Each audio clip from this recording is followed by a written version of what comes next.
ನೋಡಿ ಫ್ರೆಂಡ್ಸ್, ಎಷ್ಟು ಚೆನ್ನಾಗಿ ಹುಡಿಯಾಗಿ ಆಗೈತೆ, ಬೇಗನೆ ಆಗುತ್ತೆ. ನಿಮಗೆ ಟೊಮೊಟೊ ಬೇಡ ಅಂತಂದರೆ ಸ್ಕಿಪ್ ಮಾಡ್ಕೋಬೋದು. ತುಂಬ ಟೇಸ್ಟಾಗಿರುತ್ತೆ. ಈ ಥರ ಮಾಡಿ ನೋಡಿ ಮನೇಲಿ ಒಂದ್ಸರಿ. ಚಪಾತಿಗೆ, ಪೂರಿಗೆ, ದೋಸೆಗೆ ಎಲ್ಲ ತುಂಬ ಚೆನ್ನಾಗಿರುತ್ತೆ.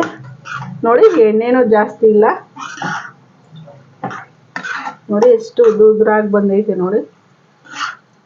ಈರುಳ್ಳಿನೂ ಚೆನ್ನಾಗಿ ಬೆಂದಿರುತ್ತೆ. ನೋಡಿ, ಈರುಳ್ಳಿ ಬೆಂದಿರೋದು ಎಷ್ಟು ಚೆನ್ನಾಗಿ ಕಾಣಿಸ್ತೈತೆ ನೋಡಿ. ಚೆನ್ನಾಗಿ ಬೆಂದಿರೋಂತ ಫ್ರೆಂಡ್ಸ್, ನಾನು ಇವತ್ತು ಎಗ್ ಬುರ್ಜಿ ಮಾಡ್ತಾಯಿದ್ದೀನಿ.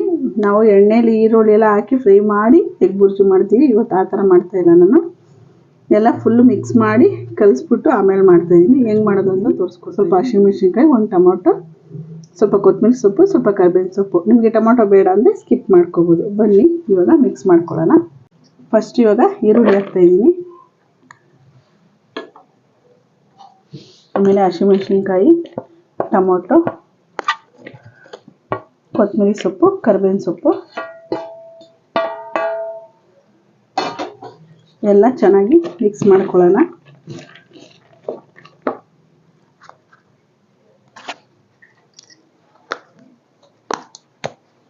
ಇವಾಗ ರುಚಿಗೆ ತಕ್ಕಷ್ಟು ಉಪ್ಪು ಹಾಕ್ತಾ ಇದ್ದೀನಿ, ಪುಡಿ ಉಪ್ಪು. ಚೆನ್ನಾಗಿ ಮಿಕ್ಸ್ ಮಾಡ್ಕೊಳ್ಳೋಣ. ನಿಮಗೆ ಬೇಕಾದ್ರೆ ಹಸಿಮೆಣ್ಸಿನ್ಕಾಯಿ ಬೇಡ ಅಂದರೆ ಚಿಲ್ಲಿ ಪೌಡ್ರನ್ನು ಹಾಕ್ಕೋಬೋದು.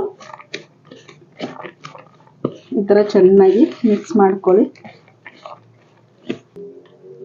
ನೋಡಿ ಫ್ರೆಂಡ್ಸ್, ಚೆನ್ನಾಗಿ ಮಿಕ್ಸ್ ಮಾಡಾಗೈತೆ. ಇವಾಗ ನಾನು 5 ಮೊಟ್ಟೆ ತೊಗೊಂಡಿದ್ದೀನಿ. 3 ಈರುಳ್ಳಿಗೆ 5 ಮೊಟ್ಟೆ ತೊಗೊಂಡಿದ್ದೀನಿ.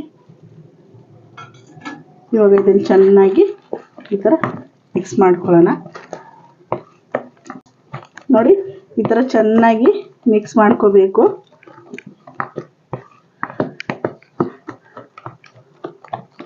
ಈ ಥರ ಚೆನ್ನಾಗಿ ಮಿಕ್ಸ್ ಮಾಡಿಕೊಂಡು ಒಂದು 10 ನಿಮಿಷ ಮುಚ್ಚಿಕ್ಬಿಡೋಣ. ನೋಡಿ, ಎಣ್ಣೆ ಚೆನ್ನಾಗಿ ಕಾಯ್ದೈತೆ. ಇವಾಗ ಸ್ವಲ್ಪ ಸಾಸಿವೆ ಹಾಕ್ತಾಯಿದ್ದೀನಿ, ಸ್ವಲ್ಪ ಜೀರಿಗೆ ಹಾಕ್ತಾಯಿದ್ದೀನಿ.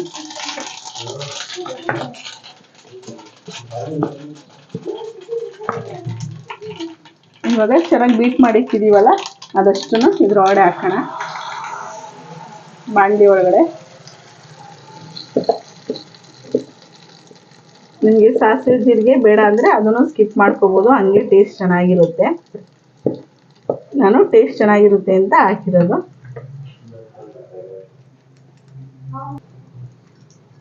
ನೋಡಿ, ಇವಾಗ ಒಂದು 5 ನಿಮಿಷ ಹಂಗೆ ಬಿಟ್ಬಿಟ್ಟು